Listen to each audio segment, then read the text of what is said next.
আদিবাসীদের ভাই বোনদের সাথে মিশে গিয়ে তালে তাল পায়ে পা মেলাচ্ছেন। আমরা দেখতে পাচ্ছি আমাদের প্রিয় মুখ্যমন্ত্রী মমতা বন্দ্যোপাধ্যায় আদিবাসী ভাই বোনদের সাথে পায়ে পা মেলাচ্ছেন তাদের সাঁওতালি নৃত্যের সাথে।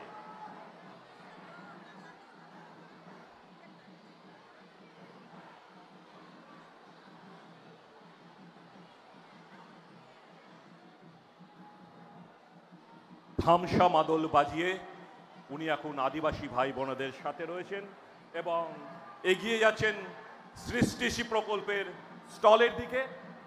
এই সৃষ্টিশী প্রকল্প মাননীয় মুখ্যমন্ত্রী উনি মনে করেছিলেন যে সমস্ত গ্রামাঞ্চলের অর্থনৈতিক দিক থেকে পিছিয়ে রয়েছেন যে সমস্ত মহিলারা, তাদের হাতের কাজ একটি জায়গায় তুলে ধরা এবং খুব সুসজ্জিতভাবে সৃষ্টিশী প্রকল্প উনার স্বপ্ন, যা বাস্তবে ভীষণভাবে প্রত্যেকের মনে, বাংলার জনসাধারণের মধ্যে দাগ কেটেছে।